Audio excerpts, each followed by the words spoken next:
根源重塑发型蛋白，3天持久弹韧亮。本节目由潘婷胜肽泡蛋洗护冠名播出。启富 HMO 全球前沿 HMO 科技，简洁母源自护理。本节目由启富 HMO 赞助播出。浪漫自有归途，天猫陪你奔赴。本节目由你的心动好物推荐官天猫赞助播出。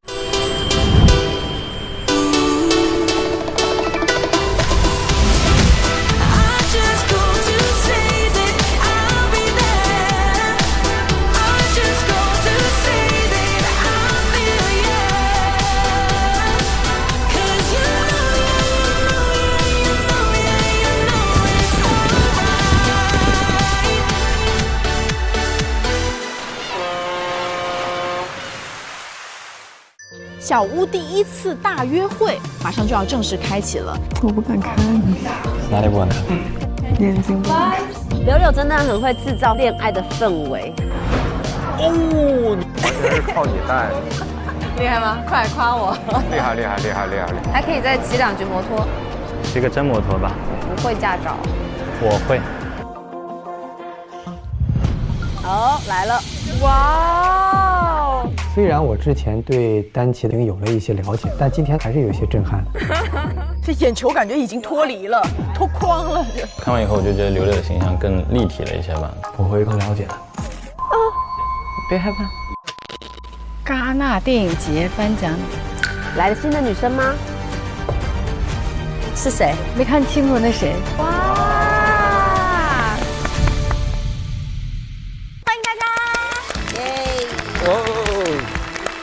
这里正在进行的是由腾讯视频自制的轻熟龄恋爱观察类真人秀《半熟恋人》第5季。大家好，我是纯叶。我们首先要热烈欢迎观察室所有的小伙伴们，让我们欢迎沈一菲老师。大家好，我是沈一菲。大家好，我是 Shelly。大家好，我是夏之光。同时，我们的观察室也重磅地迎来了2位全新的观察员，和我们一起解锁我们今天的小屋心愿。首先，让我们欢迎的是敢爱敢拼的奥运冠军徐梦桃，欢迎桃子。Hello， 大家好，我是桃子徐梦桃。还有我们的快乐梗王。恋爱细节捕手，一眼看穿修罗场的智胜，欢迎智胜。谬赞谬赞。智胜刚刚说那个第一次录过很多恋综，但是什么？我以前在桃花坞现场录过恋综，然后有在一个办公大楼里录过恋综，第一次在演播厅里录恋综。哎，我跟你讲，你太值得来了，因为你知道我们半熟啊，就是我们不是有面试女嘉宾嘛？你先盲猜一下，在理想型当中，你感觉你能排在我们大数据的第几位？前10吗？哎呀，心里的怎么说呢？现在心里的数字不敢说出来。我觉得在第10名左右，在我心中的话也要排前10。第10名，好。其实徐老师，我感觉首先是那个特别靠谱的，最重要的呢是跟我老公他有一个共同点。您说说。你应该是这个材料学吧？哎，对。辛迪也是材料学的，哇，所以这个就非常加分。其实，在我心中已经排名前5了，就这3点：姓徐，然后男性，材料学啊，更递进我们之间的一个关系了。来，沈老师，咱俩换一下位。今天非必要我们不擦出这种那个摩擦的火花啊！10进10，10进5，我觉得他一定是排前3。光光。赶紧说说我心中那个数字，我觉得就是排第1，绝对就排第1。其实很多男生都觉得女生喜欢高富帅，你们真的错大了。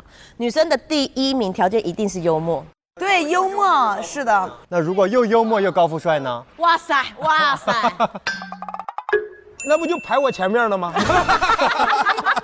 哎，这个节目我录到这儿可以了，够了吧？够了，又拿个名次回去了。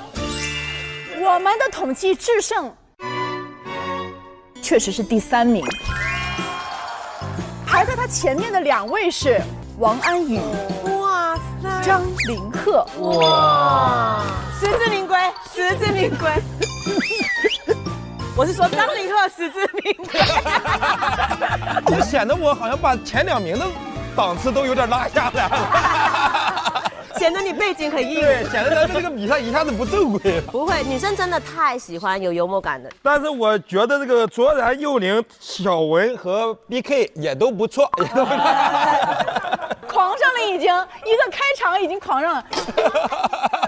刚刚桃子有说辛迪有那么几个地方是跟智胜一样的，但在我们心中，你们这对 CP 应该是排第一的，因为2个人都是冠军，非常的强。就这种双强 CP 的关系当中，最棒的一点，你感受最好的一点是什么？最棒的一点可能是共同登上领奖台的时候那一刻吧。好棒哦！这种感受很难复制。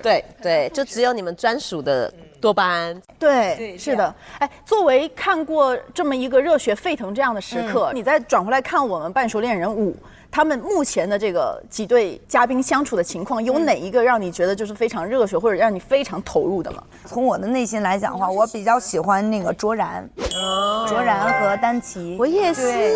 从他来到这儿以后呢，我感觉目标就比较明确了，然后没有太多的摇摆，丹琪就很纯粹了，就是会有一个互动和反馈的过程。对。哎，我其实对那个塔印象比较深刻。对，因为他刚开始的时候就是出现在那个樱花园里的时候，他其实就是给人一种非常单纯、非常善良，然后你喜欢的类型。你喜欢这种类型啊？我不是，我喜欢那种每一个女嘉宾。所以说我挺希望他在后边的过程中能够碰到一个能够跟他一块儿懂他的男孩，对，懂他的那个男孩，懂他的男孩。目前有一些故事交集的应该是 BK， 好像有那么一点微微苗头，但不多。对，所以现在大家觉得呢 ？BK 和那个幼玲，然后还有柳柳这一组当中，大家有什么期待？我期待就是赶快明确一点，因为如果我自己陷入双角恋，我一定很痛苦。总之，他们的这个关系线还是值得期待的，因为有非常非常多种的可能，而且最关键的是结尾的时候，我们看到有一位新女生的加入，而且她的职业也非常的带有光环。她的加入会给小屋带来怎样的变化呢？我们马上来看今天的节目。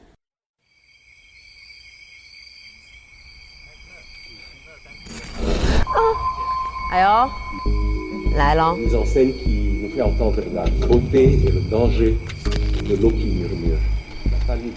这是什么环节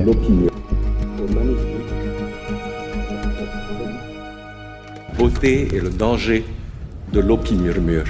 La Palme d'Or du court-métrage est attribuée au magnifique The Water Murmurs. 哦，女嘉宾来了！来，1、2、3，上去！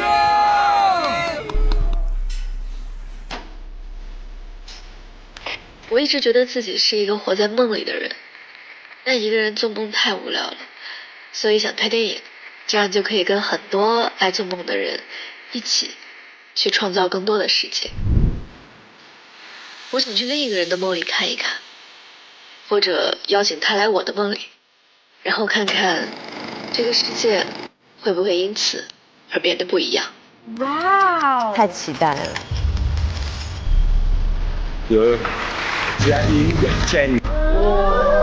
很强，太厉害了！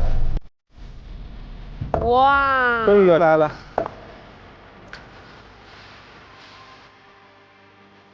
哇，他来了！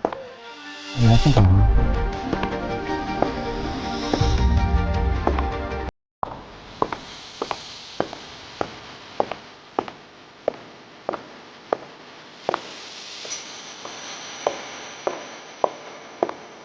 哇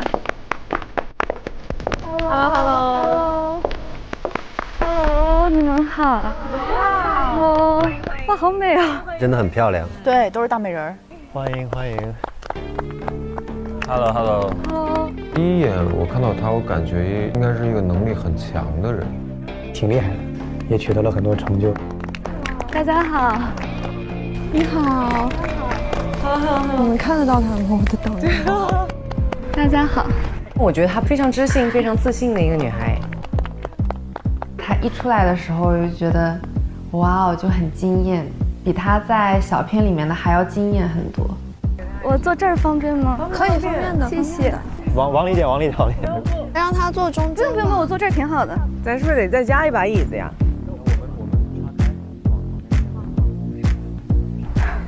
你冷不冷呀？还好，谢谢，还好。哎，谢谢，麻烦你了。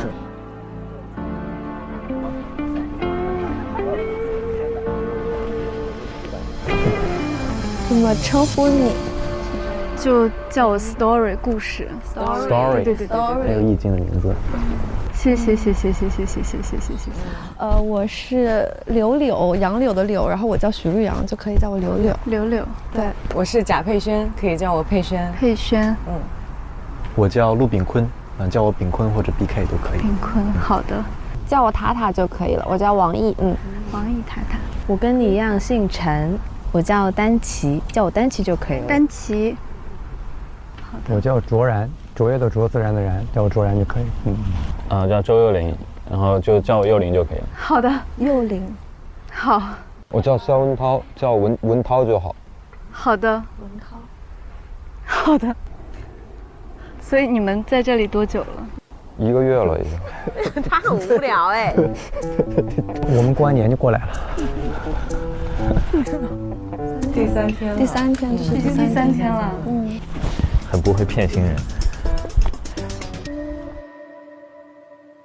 所以你是导演吗？对，是。我在学导演呢。你在学导演吗？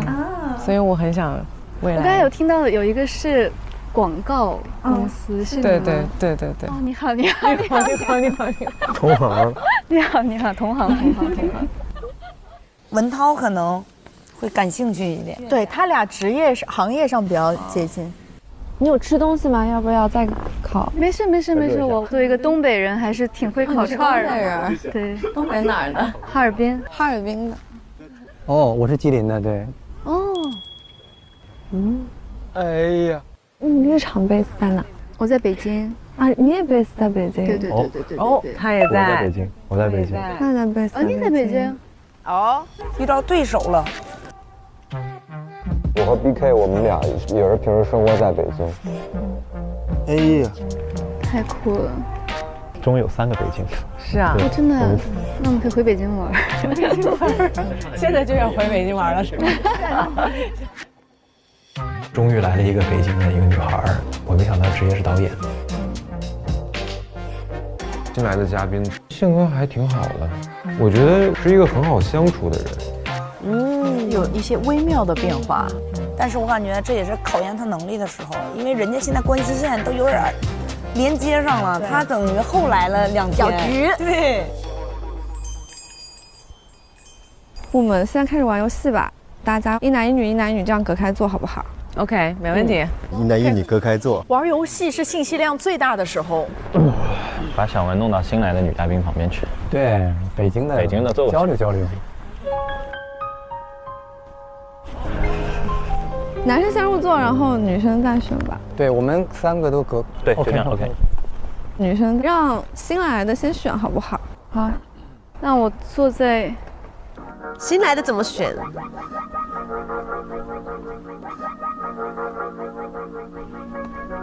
中间京沪专线。京沪专线。那我坐，那我就往这边坐一坐。哦。你可以选择 C 位。那我就坐这儿吧。哦，他坐在了卓然和小文。谢谢。可以了。好的。哦，这个眼神。下一个谁选？不好选的话就黑白配这样子来。怎么他们还有黑白配的环节？就我们这几天一直在玩游戏，各种游戏就全上了就。你今天刚到吗？对。所以我刚刚看你是什么？你是电影制作人啊？电影导演。导演哦。对，特别厉害。黑白配。不一样，黑白配。啊，你选。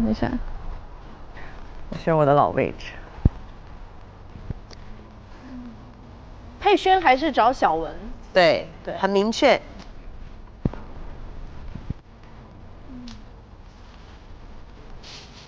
黑白配，没选。我坐哪儿？熟悉一点。我来了。哦，来丹琪也很了明确，我来了。哎呀，我们两个其实没换。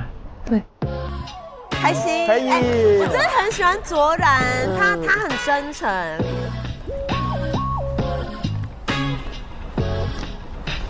那你选吧。我坐这儿吧。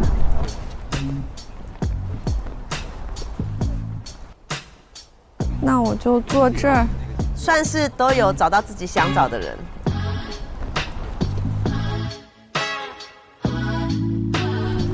那我们开始游戏吧。我现在正好是队伍右手边的第一个人，然后我会用咬耳朵悄悄话的方式。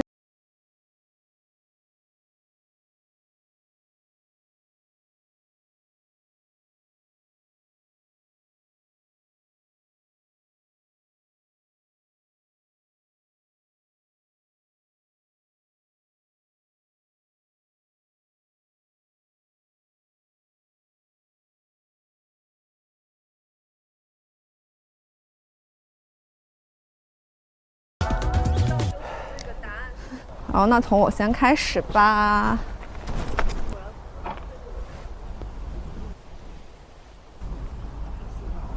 我想问，他们两个确实很会咬耳朵。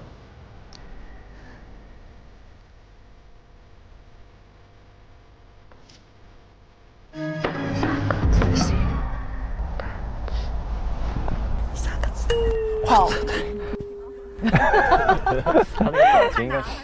你没听到吗？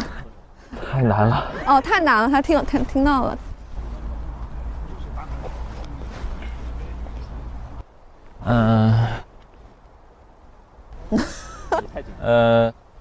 有审美，爱笑，大方。你不要看我，我觉得你在夸我。你怎么就给自己对号入座了？想太多了吧？所以是有审美、爱笑、大方。OK， 你抽。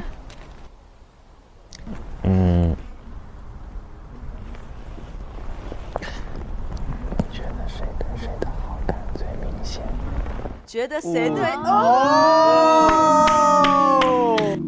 游戏真的是一个很好的推进的时刻，而且这游戏还就是他抽到这个问题。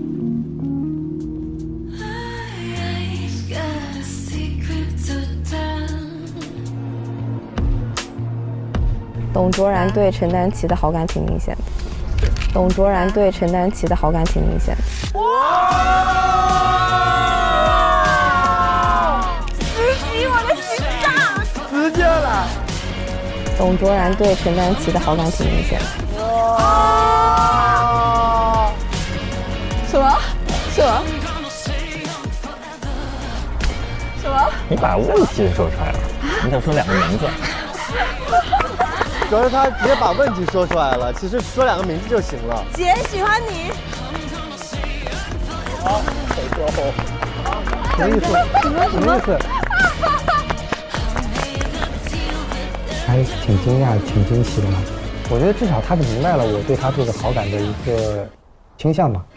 你看那卓然也不否认，直接来，直接接。天哪！想找个地洞，就是钻进去，太糗了，太糗了。没事，没事，我喜欢，我喜欢。靠谱、有责任心、会照顾人。他刚刚说什么？谁呢？哎，不对啊，不对。哦，是应该你跟卓然说。他应该把那个问题问我。问题回答了。他这个时候脑子已经有点宕机了。哎呀，你太可爱了。我觉得丹琪在生活方面挺有反差的，有的时候也会手忙脚乱呀，然后我觉得就是有些钝感吧，我觉得挺可爱的。我不想玩。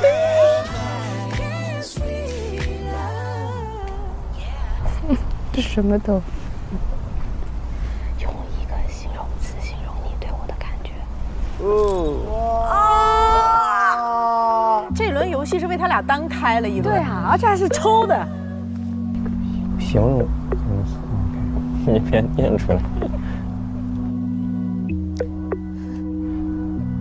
我好想知道哦。哇，好期待这个形容词啊！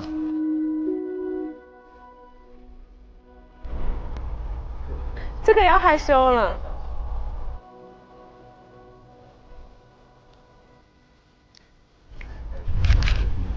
有命定感，有命定感。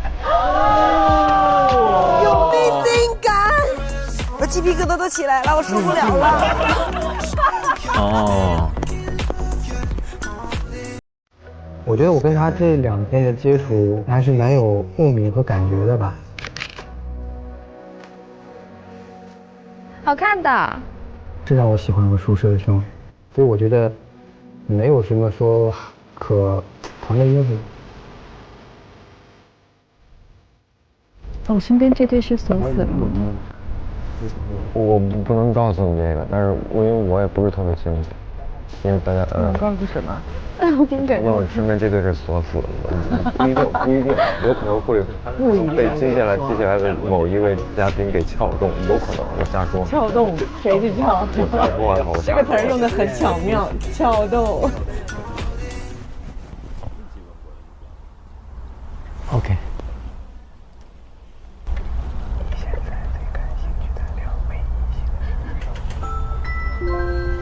哦，这个怎么那么会抽啊？我新来的，这怎么说呢？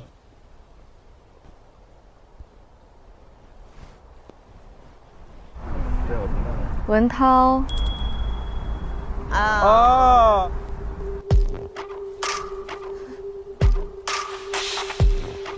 文涛，文涛还有一个对。周先生。啊。周先生。啊，我。哦。哦，又连。我猜也是这俩。没记住我名字。周幼霖先生。啊，好的。文涛当时坐在我旁边的时候，我就会觉得跟他聊天很舒服，他的气场我也很喜欢。第二个好感应该就是周先生，他反而让我觉得他还挺有少年期的，然后有时候有点幼稚，对，所以我觉得他也是一个我很想去了解的人。我当时有好奇了一下，我知道大家肯定是想知道这些问题都是说谁，但是大家可能都藏着掖着不说。哦，这等于有点像是属于咱们2个人之间的秘密啊。啊？这个问题好像有点精彩。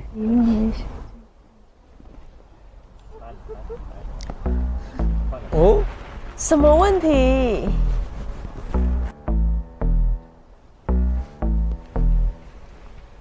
又在往这边看，你发现没？他眼神是往这边。什么？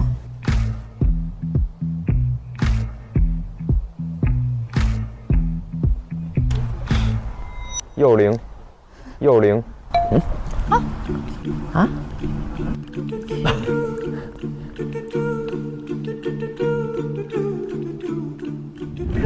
你认为谁最擅长撩拨人？哦。那为啥呀？因为他很能聊啊。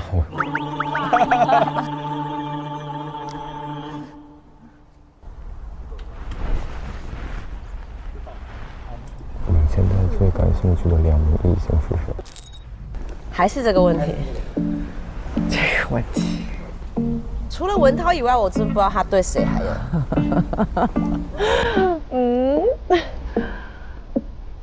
肖文涛、陆炳坤。哦，BK。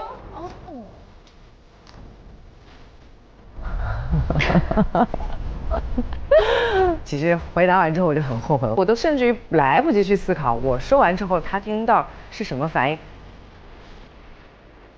我觉得我应该说个不相干的来搅乱一下大家的这个想法。你真的是，好烦呐！哦，他是故意的。我觉得大家已经暗恋永动很久了。暗恋永动。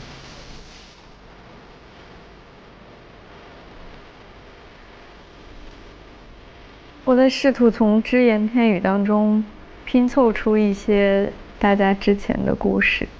要快速的融入，可以的。回答完了。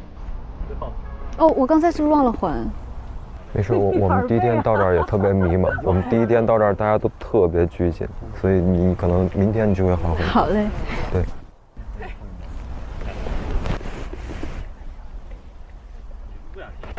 太小声，我听不见。太小声。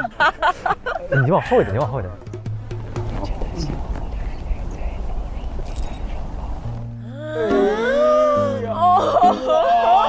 惹人怜爱。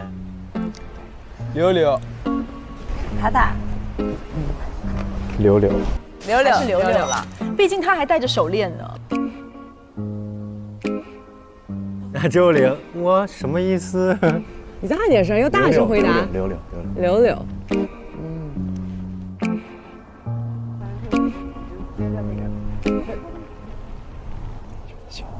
小声的说啥？啊？你觉得小屋里最自信的人是谁？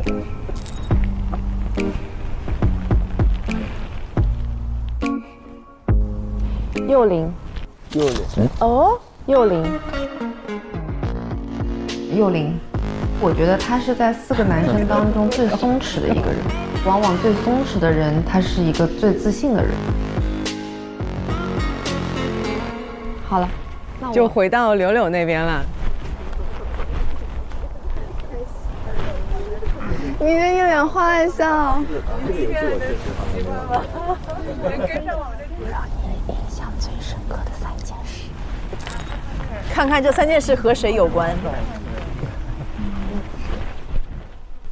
印象最深刻的3件事。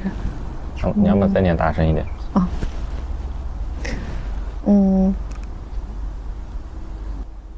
手链。手链，但是他没说谁的手链，一语双关。热的外卖，外卖是幼龄的，对吧？对。然后在游戏室。游戏室是谁啊？都在啊。哇，你们好丰富啊，每一天。不是很多人说的东西，其他人也不一定能听得懂。one on one 的那种故事。对。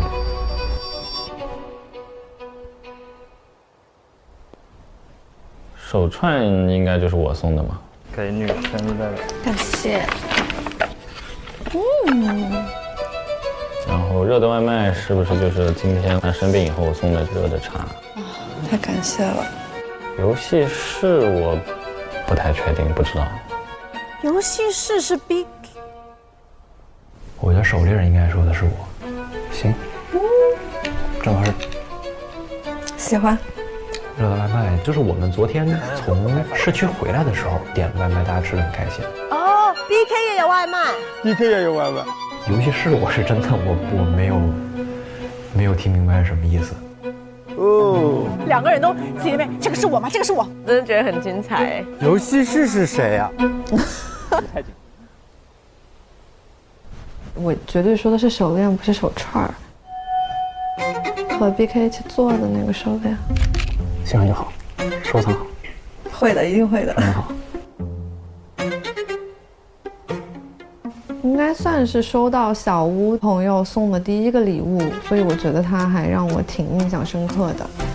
热的外卖是今天幼龄给我点的热的外卖，真的让我特别感动，我就完全没有想到他会做这件事情。然后游戏室是第1个晚上，我们大家在游戏室玩破冰游戏的那一天，就是记得大家问了一些敏感问题，然后就让我还觉得挺对。都在游戏室，都在人，这人家有细节，那个叫手串儿，手链和手串儿。哇塞哇塞哇塞！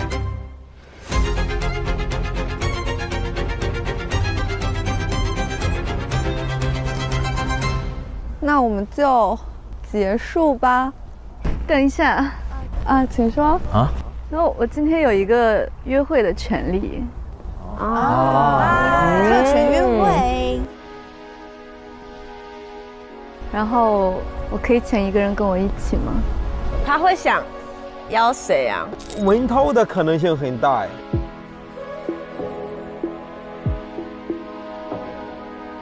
可以的，你可以，需要我们回避一下。回避一下，不需要的。不用了，我觉得我已经选好了。啊，那你可以直接说，就文涛吧。你看，文涛，因为文涛给了他很多支持。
10000年太久，只争朝夕。抓紧吧，抓紧！哎呀，好期待！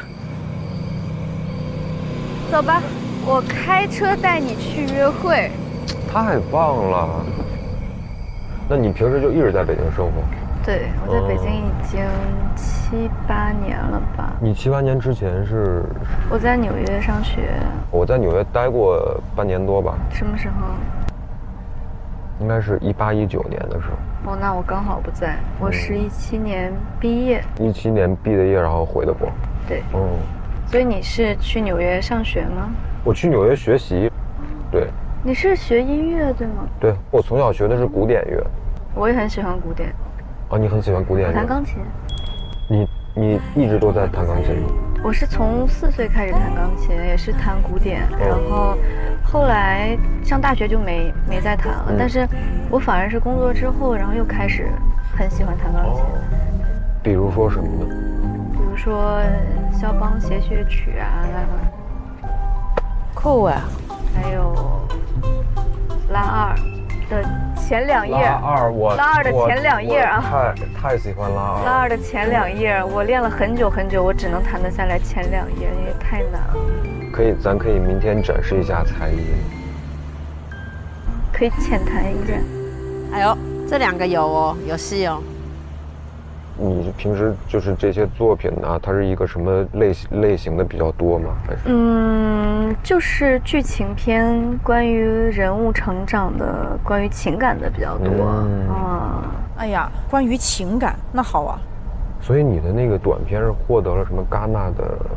对，戛纳短片的金棕榈奖。所以你的 VCR 刚开始播的时候，我以为它真的是一个什么纪录片，因为刚上来没有介绍你，先是一个片段嘛。是。我说，咱这儿还有玩这么高深艺术的东西的人吗？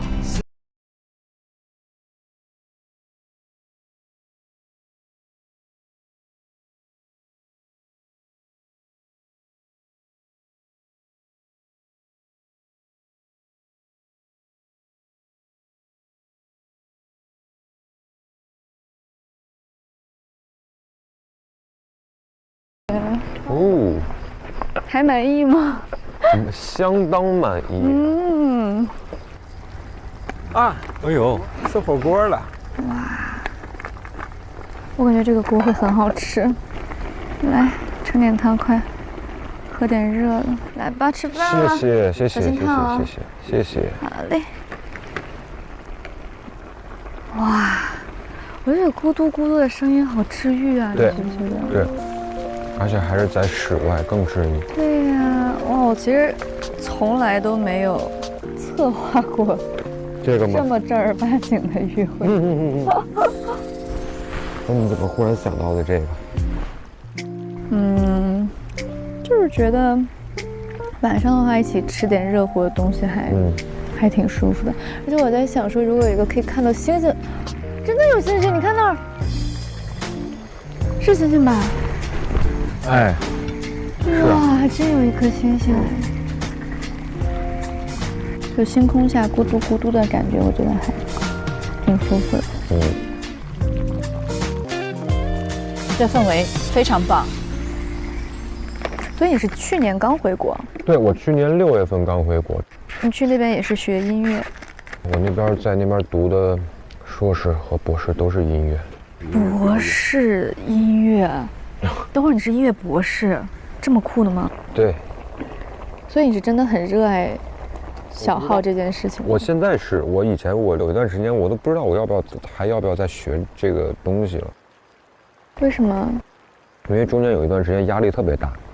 我之前有很严重的舞台焦虑，我之前严重到，我上台前1周吧，我几乎就是无法入睡。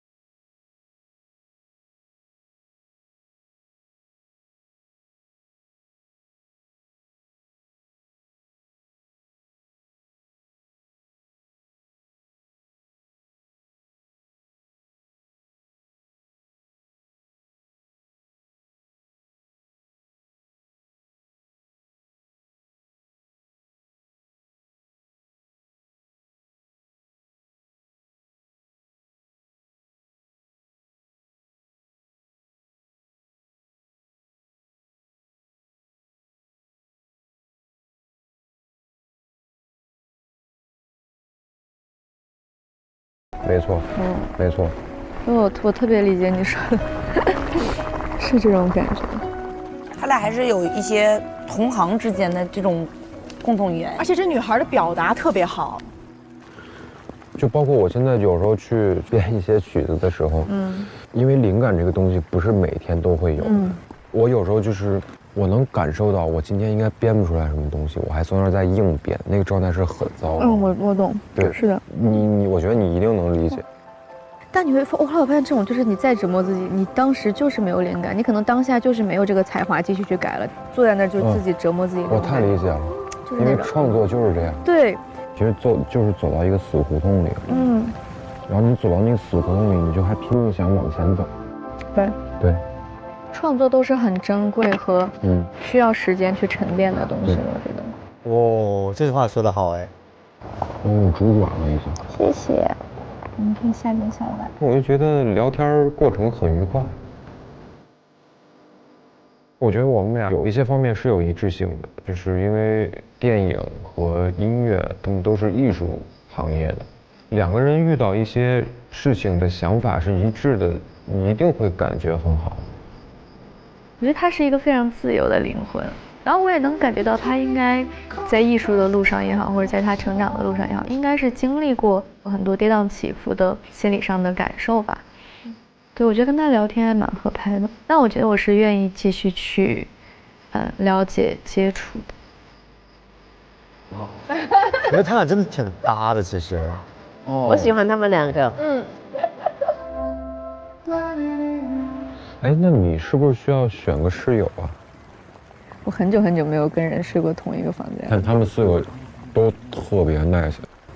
我觉得轩轩蛮可爱的。佩轩。轩轩很可爱。我也觉得。你现在最感兴趣的两个异性。肖文涛、陆敏坤。因为她是那种让人很舒服的女生。我觉得他提及这女生不是盲目提，我觉得他还是知道之前的故事发生点什么。他可能想透过这个问题，想看一下他的感受。他这个什么约会权，好像也就不属于是新人的这个专属福利，对吧？对啊，因为他前面几天没有那你会有点担心吗？西瓜吃到我头上是不是？就是昨天怎么问都不说，现在我终于让心了。你知道我现在想什么了？那你可错了，我可是一个让人琢磨不透的女人，我跟你讲。嘴硬，嘴硬，成年人就是容易嘴硬。对。哎呀，我要来解密一下，看看刚刚在有什么问题。这个人已经开始复盘了，开始看都是些什么问题。你有这么好奇吗？哇哦，那我也好奇了。等一下，我分完了告诉你。哇哦，他是不是有那个一个问题有4、5个？对，有几个问题我没有想到，比如说谁是小屋里最幼稚的人，谁抽到了？这个问题有回答吗？你怎么知道有没有人回答？就是回答那个人就只要说一个人名字就行了呀。没有听到很幼稚的回答。不是呀，就是你认为你只能听到一个名字，你只要回答一个人的名字就行了呀。就是没有听到一个很幼稚的人的回。有可能是报你那个名字的。哇，这个问题，如果谁说了2个人的名字的话，基本就是这个问题，就是谁对谁的好感最明显，因为有好多这个。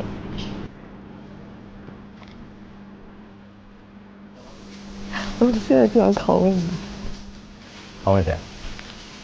他有什么好拷问的？在这复盘呢，人家都敢吃微笑。对，这个很明显是吗？对啊。也是。大家现在太知道他喜欢谁了，已经。不是你就没有那个冰清一罐？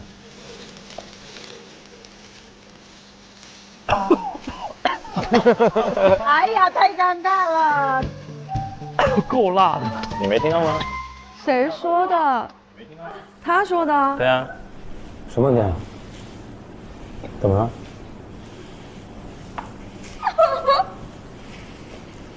怎么了？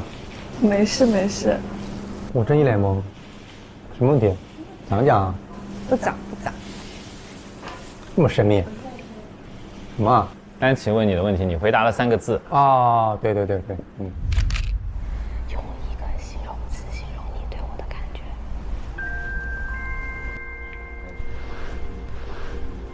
有命定感。你这是我认为这所有问题里边，就命定之你的最佳答案，你是最佳答案。还好吧，我觉得因为我第一天抽的那个卡片，然后呢，对，就是命定之人，就是他是命定之人嘛，所以我就那我们所有人都是这个词。我澄清一下，其实我本来想说好感或者怎么样，但是觉得这个词好像，我觉得好感更直接。好感直接，但命定人比好感重。这好对，重好多。好吧。啊，我是完全就是没有往另外方面想一点点，我觉得就是锁死。啊，没有。我们就真的觉得是真的没有，真的没有。但是你这么解释一下是合理的啊。对，因为我也不想说，就是说给别人太大压力，我也不想说就怎么样了，因为也就2天3天了。这个词看起来可能听起来分量比较重，命定感更多的含义可能说是说更有机缘吧，对，更有缘分，对，倒不是说命定就是一定是所谓的命中注定锁定，不是这个概念，这是我个人的理解。哦，这个解释很好哎。丹琪怎么了？命中注定的感觉，别人说的很严肃的样子，我稍微会有一点一点点小的压力。压力？头大呀！我是相信命中注定的，觉得这个事情发生在别人身上，应该是一件很确定性、很浪漫的事情。但是这个事情，如果主人公是我自己的话，我不那么相信，不是那么确信。也许是不够自信或者肯定吧。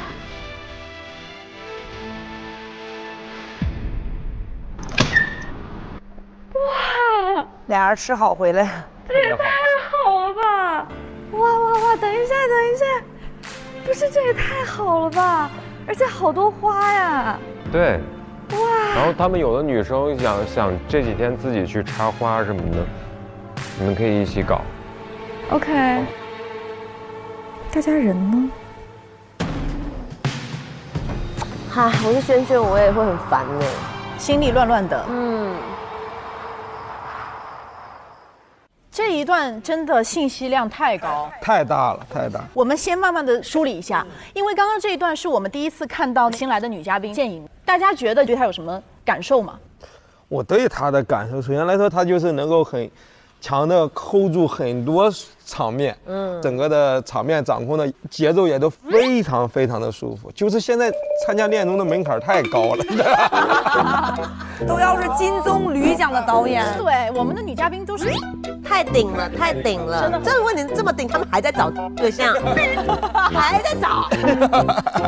哎，但是优秀和爱情之间它不成正比。我是比较鼓励女性优秀的，是因为你越优秀，你能遇到的人也会更优秀。对，但是呢，并不说你越优秀，你就能够被更多的人爱。可能是女性越优秀，就会发现配得上自己的男生越来越少。然后刚刚那个短片结束的最后一个，我觉得是大家非常想要讨论的，就是那个有命定感，我觉得很甜。对，我也觉得，我认为，其实命定感这个词语，它基于两性关系当中，它是一个感情的润滑剂，它是一个调味品。但我觉得好像双方两人就是的感受不一样，单其好像对这个词儿有太大的压力了。但是我认为就是两个人不管以后能够走多久，但是当下一定是真切的。就算以后可能是分开了，但是曾经的发生的一些事情，它也是真实的。所以不能够说我把这个命定感就看得有多么的重。但我真心觉得，我如果这个命定感的话，会有压力。我觉得这个不要想那么多因为你命定就是我现在此刻我定了你。哇，太好了，我信这个呀，因为你知道2月14对我来说就是寓意就比较深刻。我人生中第一个世界杯分站赛冠军，就我第一个世界冠军是2009年的2月14在莫斯科。然后我人生中第一个奥运会的奖牌是2014年2月14在索契，俄罗斯也是索契。我人生中第一枚奥运会冠军是2022年在北京2月14。哇塞，这也太命定了吧！对，就是感觉2月14可能就有一个冥冥中注定的这种命定感。对。只要所以什么叫命定感？这个是一个不可抗力的非自然的力量，或者说不可抗力的外界力量，跟你本身是没有关系的。很多时候讲命定感，其实我觉得更多的是在说服自己，就我在确认自己的感受，我在肯定我当下的这个状态。所以卓然在讲的时候，你看他后面又有解释了，可能没有大家想象那么重。我觉得他那个场景里更多的是在确认自己的感受，其实你是在告诉自己，这份感情我可以更进一步的去确认下来。而我觉得丹琪的反应会觉得有压力，其实也是在这个意义上，就是说对方的那个确认跟我自己确认之间这个距离会有点不一样的程度差异。但这就是恋爱的快感，就是拉扯。对，但是就看这个拉扯的程度，丹琪能不能够别扯断就行，别扯过了啊。我们适度的拉扯是可以的。然后刚刚那个文涛，文涛，对，什么？文涛怎么了？哦，没事，您继续。你有兴趣吗？这个你觉得文涛刚刚那个？我挺喜欢文涛刚刚的那个坦诚和袒露的。你说他舞台对焦虑，你自己有？我肯定有。我讲脱口秀是很容易有舞台焦虑的。以前我都是在演60人、70人的那个小舞台，然后突然之间你要去面对一个电视节目，所以说那段时间你就会变得特别的敏感。就以前你可能演70个人的剧场的时候，能笑60个人，你已经非常满意了，老开心了。但是临上节目的时候，70个人有一个不乐的，我能盯着他讲。给我笑出来！我真的就是70个人里边，你就是能在那儿他讲，有一个人小样的你不乐，你那个时候就整个人就变得贼焦虑、贼紧张，你在那个台上就会应激，一定要给你搞笑，一定要给你讲笑了。今天你不笑，大家都别出这个门。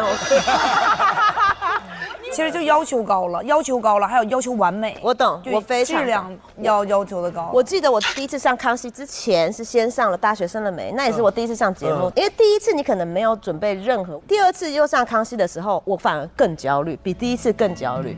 然后我就在底下一直重复的在想啊，我到底要怎么做可以讲的比上一次更好。然后那个保安大哥就看着我一直在他前面晃来晃去，楼下的保安大哥我说你在干嘛？我说我觉得我自己做不好。他说你烦什么？你本来就一无所有。哎呦，哇塞，一下子，哇塞，我够了。说完之后还一眼说回家。我瞬间觉得，对我本来就一无所有。但真的，我之前录节目的时候也是，我表现最好的那次，就是因为这一路上见到所有人都在给我加油。你整个人就是那一次是我演出最饱满的一次。光光呢？但我第一次紧张的舞台是就参加这个唱跳的啊，燃在燃烧吧少年，非常吓人。那个大灯一照的时候，我感觉我脑子一片空白，但还好都完成。从21年团体结束之后，我作为演员转得非常决绝，我就没有再上过舞台，因为我现在我还有舞台恐惧。你本来就一无所有，但是我还有我自己，我还有脸，脸不要脸。桃子呢？桃子有没有？你现在一回想起来米兰冬奥会的这个卫冕嘛，我就感觉我自己很从容。就是我心态是非常轻松的。进冬奥村之后呢，我就会在那儿就是一直开始遛弯、搜寻、洗衣服，该干嘛干嘛，对，就像上班一样。你的这个状态是不是在你的伴侣眼里看来是一个非常吸引他的一个很大的亮点，就是你这种松弛的比赛的感觉？我感觉我也对他有影响嘛，就是最重要的是，你看啊，一个运动员，如果你练到100%，但是你发挥60%到70%就已经很棒了。我们两个是每个人发挥了120%。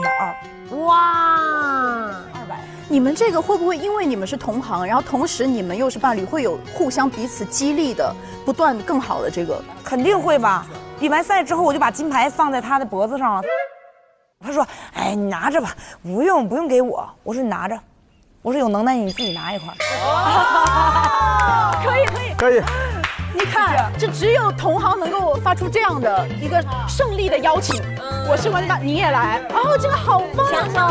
强对决，但也很甜，这种是一个非常让人羡慕的一对强的组合。我们马上来看接下来他们在小屋发生的故事。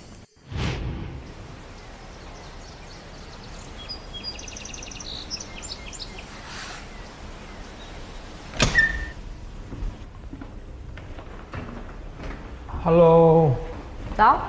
衬衫好看哎。Hello 啊。Hello。你吃了吗？正在。有啥吃的吗？有我亲手点的外卖。亲手点的外卖。尝尝。你看我这脸都肿了，你看我这。你要消肿。肿了个小包，看到吗？哎，我这里我也有一个，这个应该就是有点上火了。感觉肿得越来越厉害了。过敏吧？过敏。我也有一点。哎，我有个东西，我拿给你。你要看过敏药吗？我有。是吃的吗？是那种什么氯雷他定吗？我不知道我这算不算过敏。你痒吗？痒。那就是过敏。谁痒？我一直想到。给你找一个。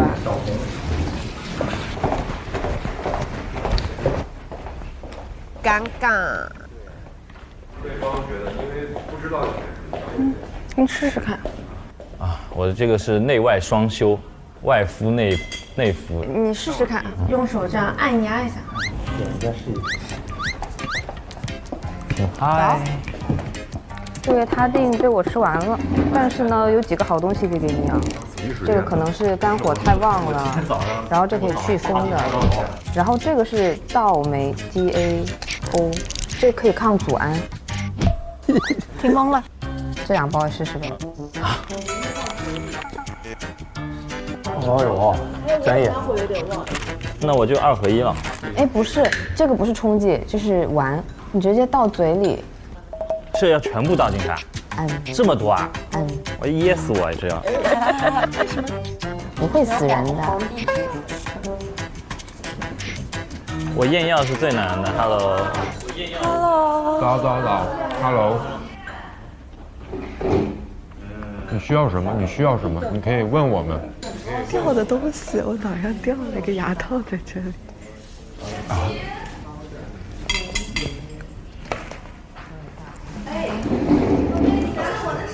你应该没，我没看你拿出来，我没看你就是放在那。没放桌上。这个是不是？没事，不会当垃圾扔了吧？我会当垃圾扔。你是啥那个，就是隐形的还是？什么扔了？还有一个就是可以检索一下。啊，我去检索。检索一下。我去检索一下。啊，哎呦，这个眼神吃醋了。史上第一个翻垃圾的人。我给你挡着。好，谢谢你，谢谢你。没事，你的手别把那个弄脏了。哇，好难，好苦哦。要找到了你和他的这个感情值就是+1。怎么办？谁在这里喝这个东西？哎，到了西红柿环节的话，我觉得快了。我觉得到蓝莓应该快了。这一天天的，实在是太难了。不是，如果没有找到以后又翻了一通，我真的很亏哎。黄真梅怎么办？我的牙套很难搞吧？牙套也我也没事，我感觉明天要是回去，我就拿它新的好了，没关系。谢谢你，洗个手。用灵的目光从来没有离开过溜溜。你要有一个备用的就。没事，可以回家拿，可以换新的。哦，那就行。你今天这身装扮，你别发太懂。哇，其实也不是很苦吧？他就要分很多。我已经分了5次了，这第6口了。其实他不能吃这个消泻丸，他这个一看气血就是不足的，再一泻很容易更不舒服。你是中医节目录多了。你开始咳了吗？我给你拿干草片，你含一下。哎呀，这是个吃药局呀，这是早餐。你吃了吗？我吃了。你现在去哪？对啊。哦，那我在这等你。我要喝，我喝不喝好？好难受啊，真的是。这是什么？哦，空的。空的，来装了吃的。你在翻垃圾找什么？找我的牙套。你前面早上下来过来？我头痛的睡不着。还痛啊？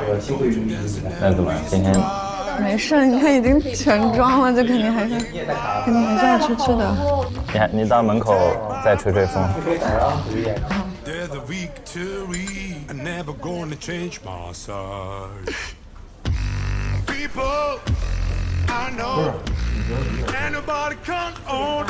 哇！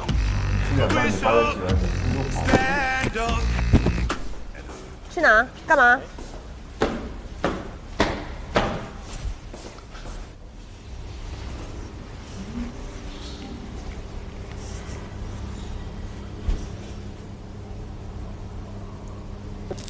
哎，什么意思？入饼，哎，哦，他在等那个药吧？什么意思？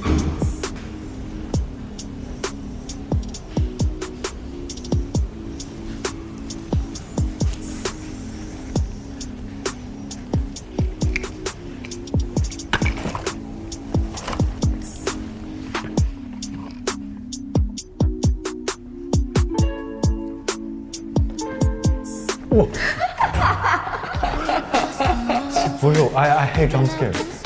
啊，所以不是约好的，他就是故意等他的。你尝一下，你们看能不能含住？因为我那个包装，它那个有点破了。没有，我刚刚想了一下，好像就是你上来拿，我在底下等着也不好。然后我本来想说你应该很快就拿出来了。然后有人在这腹黑。还挺好的。谢谢你。我是第一次下会反应这样，我后面就没反应。有没有这可能性呢？不可能，绝对不可能。刚才实验出真知了。你看下次还会不会被吓？不用吓，有点尴尬。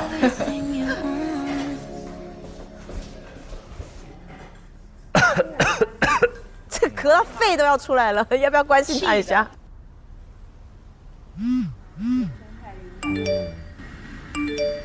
来消息了，朋友们。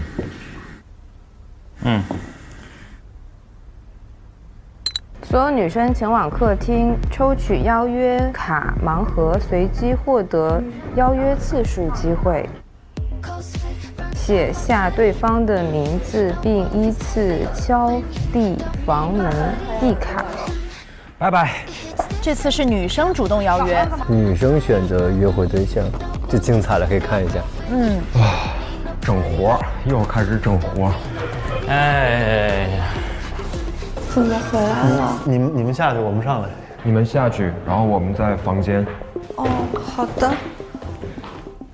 哎，但是是5个女生4个男生，就是会有男生被多约，也有可能有人会落空。完蛋。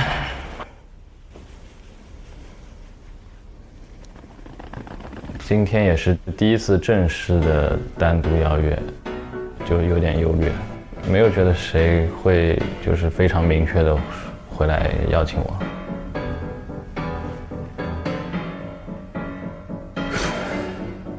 今天的约会肯定是期待我比较心仪的女生过来向我主动发起邀约的。下午是一个女生约男生出去的一个约会，因为当下我觉得其他女生对我应该也没有想了解的欲望，可能我觉得丹琪应该是对我还有一些想接触的一些想法。男生要去接受女生的邀约，慌，不知道会发生什么。走 ，Let's go， 宝贝，我们来进行同样的操作。来吧，你们先抽吧，我有新人福利，你们先选吧。你们先，我都有福利了，你们快，你们先选。你先选，先选新人礼包。谢谢，你们咋这么好呀？拿着我的小礼包。我不知道里面是1张还是2张，选择卡片的时候还是挺纠结的。OK， 你选，那我就靠近一点的，来一个这个。Hello， 来吧。那我抽这个。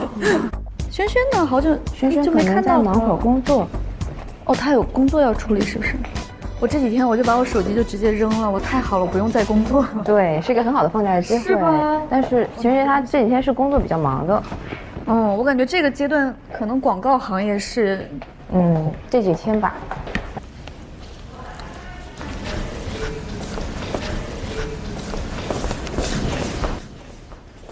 就剩这个了。你要挑一下吗？不用啊，你随便，你给我哪个是这个。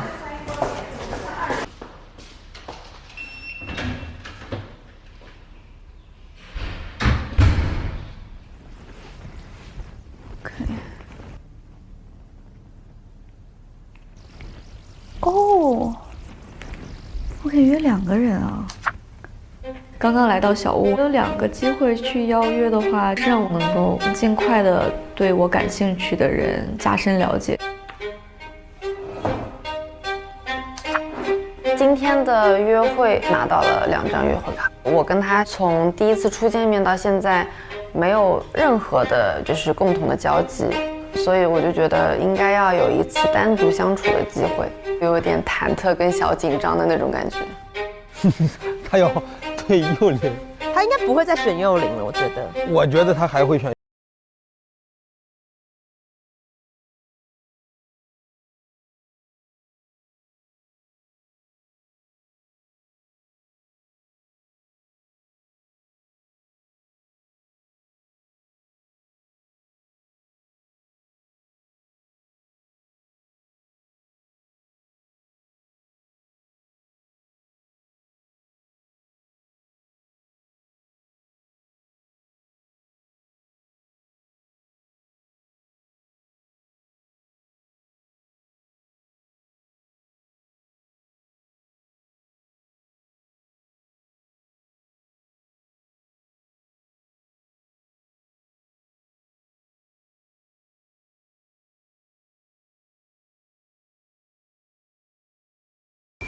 我对卓然一直都是有好感的，我们在思维上的一些碰撞，或者是说对一些事情的共识，这些点都会让我觉得很惺惺相惜。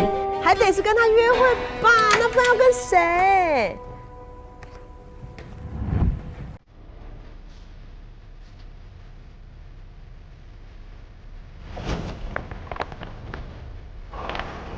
当下的心情，我觉得挺紧张的吧。我觉得丹琪不一定就会选我。啊，还有几张？好奇。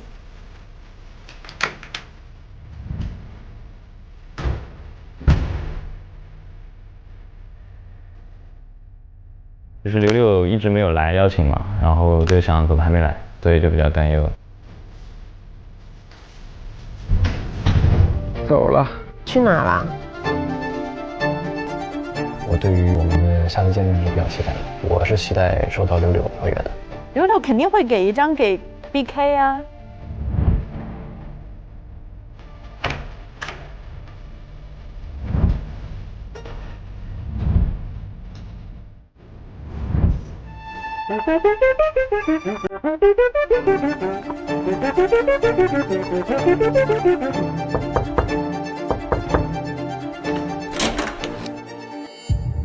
来了来了来了！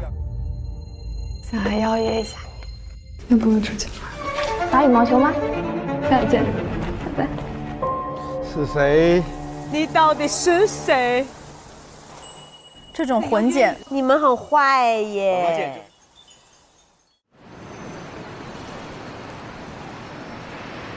这是谁啊？佩轩。哎呀，打网球。我觉得他会很直接的，还是许文涛，因为他们俩都会打球嘛。运动型的。是吧？是吧？是吧？是吧？帅哥。Hello。Hello。哎。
你要热身吗？还是需要吗？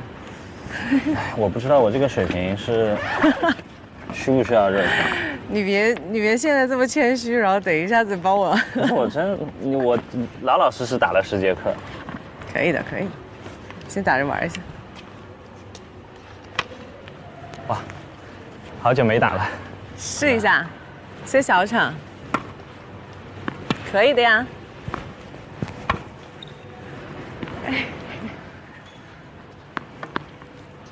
大场啦，大场，大场小拉拉，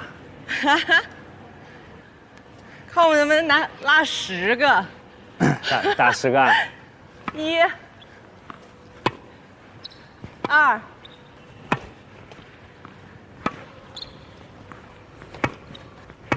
这打得很好啊！对的，幽灵打得好，还会切削，你还说你不会？10节课会切削啊？自己悟的。好球！你这谁接得到？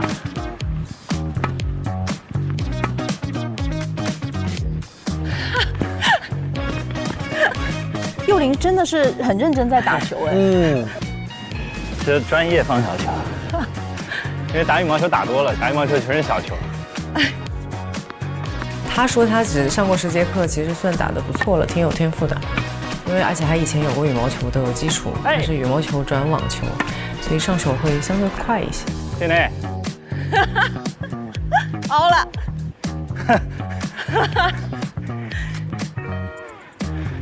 结束了。行，打得好，打得好。哎，怎么样？还可以吧？还可以，还可以，打得挺好的。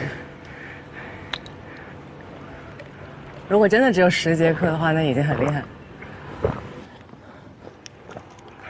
把当排球打。送你一个这个。哇！也是大师，就是上海大师赛买的那个。你去看了那吗？我去看了，我也去看了。看了。哇，我也去看了今年。一个小挂件。好看的，谢谢你。哇，那幽灵真的好细心呀。是吗？那我们往那边喝点东西。走。OK。哎呦。所以你喜欢哪个球星？我刚学，其实我觉得你完全看不出来你是才10节课。我10节课的时候没你打。我第2节课就可以跟教练轻轻的对拉。厉害。找球找的比较快。所以你是对球类运动都比较擅长。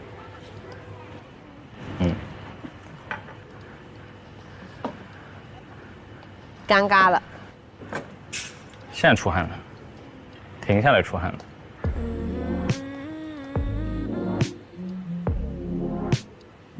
尴尬，我看了有点尴尬。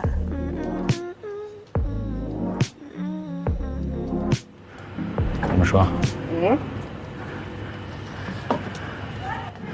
你是一直这样不擅长找话聊，还是怎么？是，还是因为对我你没话聊？如果你要往回看，我就。他跟那个柳柳第一次聊的时候挺多话的，可多发问啊！这个完全就是回答，就是没兴趣。人多好一点。人多好一点。那你单独聊没有办法吗？不是没办法，就是怎么说呢？就是我也不知道怎么说，就是比较不好意思。你是被动的那种人吗？你是不会主动的去找人玩？对。真的假的？但为什么有时候我找你，你回避我呢？比如说昨天我约你去逛超市，你犹犹豫豫，你忘了？不是。你等会儿去干嘛？你等会儿要去超市，你去吗？超市。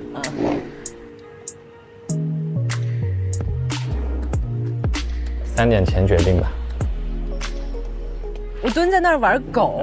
不是。我跟弟弟。不是回避，因为昨天已经约好了。哦，难怪是这样。你跟谁约好了？柳柳。他约的你。我约的他。这个还挺明显的。这太明显了，没兴趣。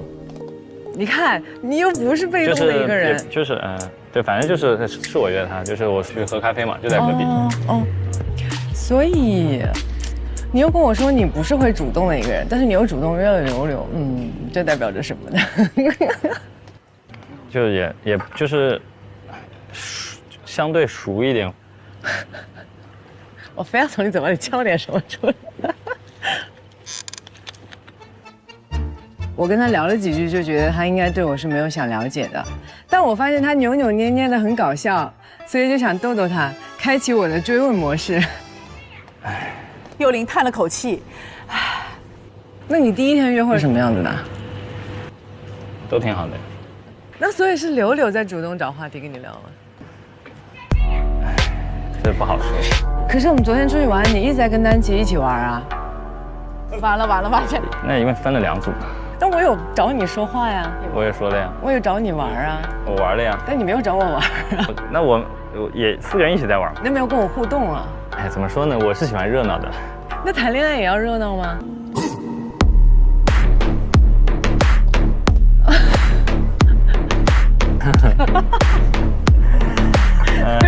这样说去喝水。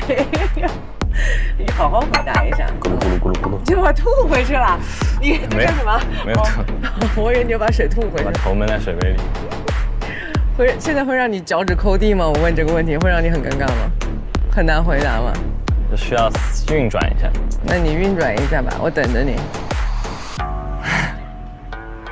我听说你今天很忙。哇塞！听谁说的？我就住在你隔壁，然后我就扒在门缝听了，听到你很忙。怎么忙？会有很多人噔噔咚咚咚找你啊，听到几声。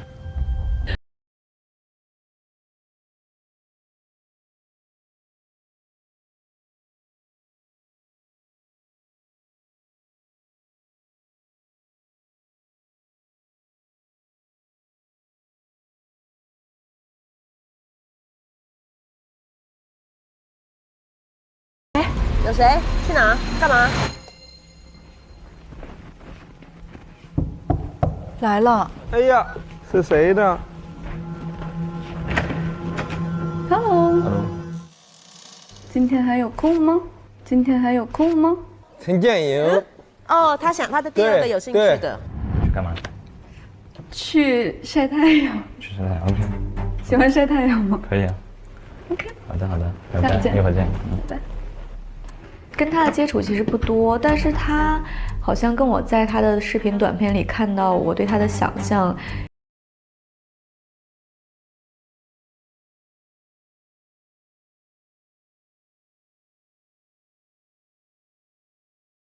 哎呀，进。你在干嘛？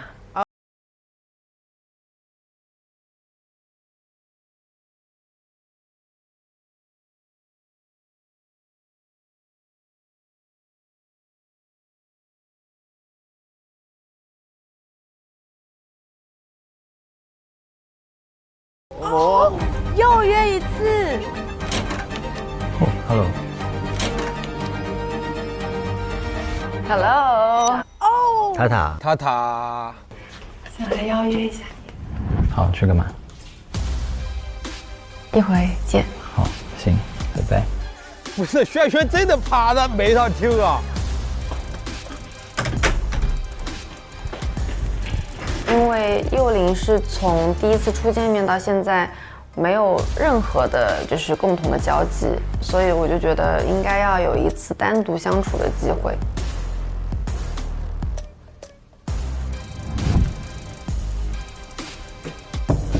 还有第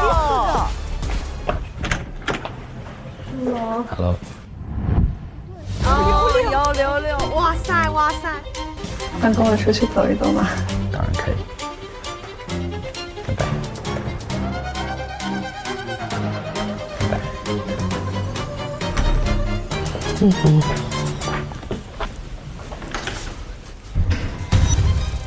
唯一的就是没有丹琪没有给他，是吧？结果丹琪不会也来了吧？不会吧？不会。丹琪要么就是文涛，要么就是说的。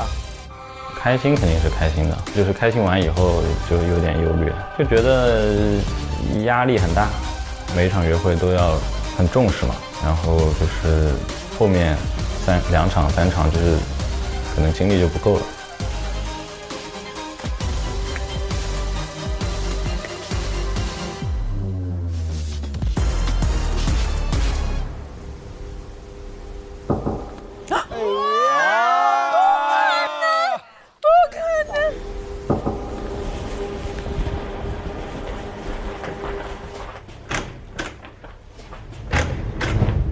Hello， 打羽毛球吗？等会儿，丹琪把唯一一张给了，对，唯一。那卓然怎么办 ？Hello， 打羽毛球吗？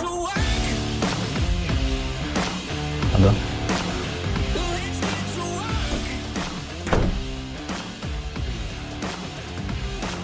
我觉得幼玲她是一个让我有点好奇的一个人，我觉得她很幽默，很有趣，然后应该能跟她在一起相处的时候是比较轻松欢快的。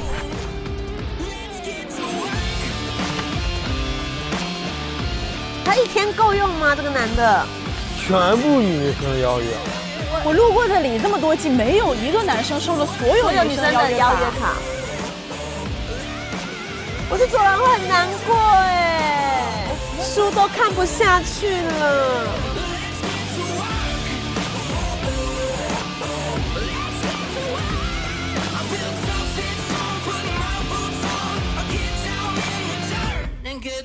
有没有找到一个男生可以被5个女生同时选择？周幼玲她真的就是女生喜欢的型。那如果她在这个排行榜里面，你觉得制胜的第3名？我不配参选。原是我不配，我连候选人都不配当。我录过半熟这么多季以来，没有看过一个男生收到了所有女嘉宾的这么夯的男人，历史的突破，历史的突破，绝对是一个历史的突破。我今天还来见证了，就这么2期我还见证了。这个选择很多出乎我们的意料，所以就代表着他们的感情线应该也会有出现很多出乎我们意料的可能。我觉得我受到震撼的点啊，就是丹琪。对，其实我觉得这应该是属于他们这一对关系当中的第一个小小的考验，第一个坎。唯一可以确认的就是丹琪还是想借由这一次机会，怎么样的调整一下自己的配速也好，或者给自己一个思考的空间，给予他个人上一些调整。你们能不能复刻一下刚刚佩轩和幼玲的那个部分？因为刚刚那一部分我们确实都有很激烈的感受。不知道是不是因为佩轩当老板，他好会那些谈判技巧，它里边又包含了很多那种博弈的那种心理技巧，快速的回答。来，桃子。你选一个想跟他有这样高峰这样过招的人，我选志胜老师。行，桃子用你的风格，志胜用你的方式来看怎么回应一下。昨天你为什么说3点才能给我答案啊？因为我昨天其实跟柳柳约好，但是呢，你突然问我，我觉得又非常的善意，所以我不知道如何回馈你这个善意。我想着能不能有机会缓冲一下，我能把这2个事情同时接受。那我就是备胎呗。你不是备胎，我怎么不是备胎呢？我觉得是这样的。首先来说，我接受你们都对我发出善意，我都非常的感谢。然后在我们俩都发出善意的时候，你先选择柳柳，在柳柳就是这个只是看他有没有邀约你，还是邀约 BK。这个如果他邀约 BK 了之后了，你才能想到我。这个只是时间顺序上的一个意愿而已。哦，那就是今天我是第一个邀约了，所以跟我来打球了吗？啊！不是，我觉得是因为咱们打球这个活动，首先也是我自己学了10节课之后特别感兴趣的，然后正好你刚好也有这个兴趣，咱们有共同的兴趣打打球多开心啊。我也感觉你特别感兴趣，因为刚才你看了，你根本都没有留手，让我一直在捡球。但我下次可以教你打网球啊。我约完柳柳之后吗？才能考虑到我。会问呢，你好懂得问哦。他就是这样问的。哇就是你如此的把我往柳柳那边推吗？你好会，你好坏哦！不要再问了，我以后戒网球了。我以后网球这个运动我戒了。我天呀！一个会问，一个会答。我觉得比电视剧好看。那个一个想追，一个想逃，这个一个想逗哏，一个想捧哏。对，没有人有那个意思，所以就好像你们来带一个有意思的，我要有意思的那种。那这样就是你想逃，你就追。好，我追。哎，夏之光，你觉得上次董璇姐跟我，你会比较喜欢跟谁搭档啊？也不一定啊，我觉得一切都有可能。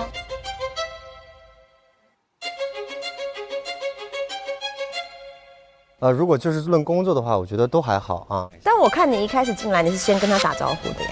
因为他看起来好打招呼一点。那我看起来不好打招呼吗？不是，我觉得你会主动过来跟我打招呼。那你喜欢主动的人吗？哎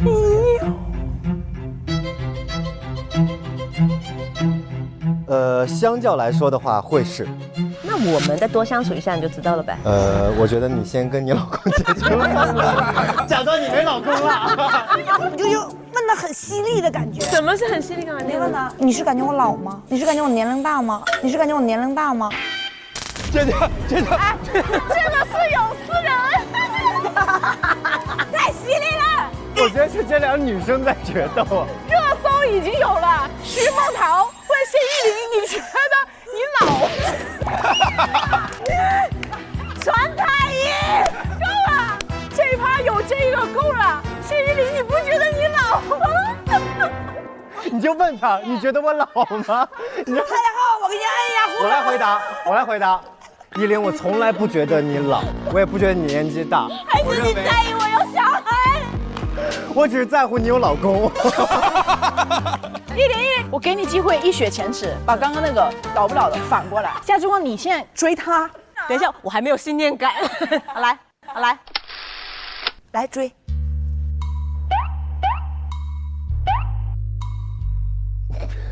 不好意思，不好意思。害羞也是一种追法呀。最近还好吗？挺好的啊，就录节目休息。看你前2天有在健身啊，然后我也健身。那你平时会做有氧吗？还只是做无氧？看教练。那你中学的时候是不是跑得很慢？对。那我可以追到你吗？哎呦，你有光光追人了。那我可以追到你吗？可以。哎呦，绷不住！哇，好棒啊！前面没想到，对，前面背你就是很爽，对不对？就拒绝那种感觉，最后还是不得不控制不住被拿捏，在这儿等着呢，做了个大局。下一期会不会有精彩的故事？会不会有反转呢？让我们下期见。根源重塑发型蛋白，3天持久弹韧亮。本节目由潘婷盛泰泡蛋洗护冠名播出。下期见啦，朋友们！再见。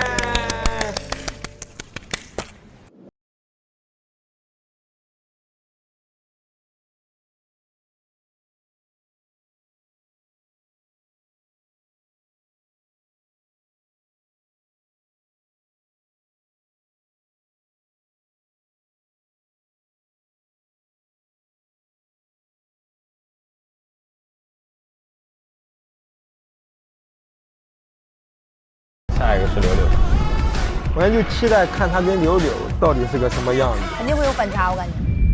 他把我第2个 date 给他给 cake 了啊！有一个类似于金人专属截胡特权。天哪，这还带截胡了呢？太残忍了吧！师傅，麻烦开，快点！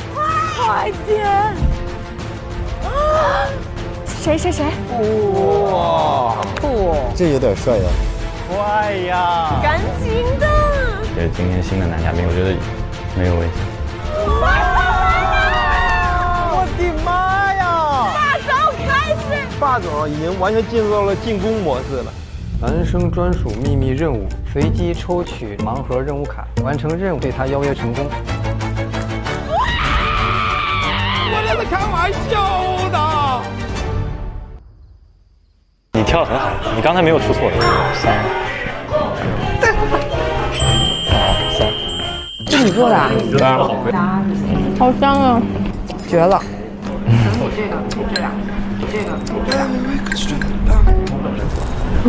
入小屋婚姻堂最适合这个问题好像有点精彩。他喷的是什么香水？我对香水不了解，但是所以你看了谁？太坏了，一帮人。我是游戏黑洞，我也是，我有小孩，也有小孩。哦，不只是火花，这烟雾泡泡已经溢满屏幕了。好球啊！不要这样搞吧！我是不是要开始嘴？上微博进入半熟恋人话题页，与半熟观察团一起边看边聊。上微博参与半熟恋人话题讨论，获取半熟小屋更多独家精彩花絮。上微博参与半熟恋人五官后感话题讨论，赢取更多精彩福利。上微博参与半熟恋人话题讨论，分享你的节目观后感。更多节目精彩资讯尽在新浪娱乐微博综艺、新浪综艺、腾讯视频 TV 版、极光 TV 同步播出，大屏观看更沉浸，畅享极致视听体验。关注腾讯视频 SVP 微信公众号，获取更多追剧资讯，领取专属优惠。现在开通 SVP 即可享受内容抢先看、大屏观影等特权。感谢合作伙伴丽丽城传媒对本节目的大力支持。6月1日起 ，SVIP 每周1、周2中午12点更新 ，VIP 次日12点更新，抢先看1周。每周3、12点 ，SVIP 提前看超前彩蛋。周4加更，周5陪看，周6、周日精彩花絮轮番放送，高能不断，课堂不停。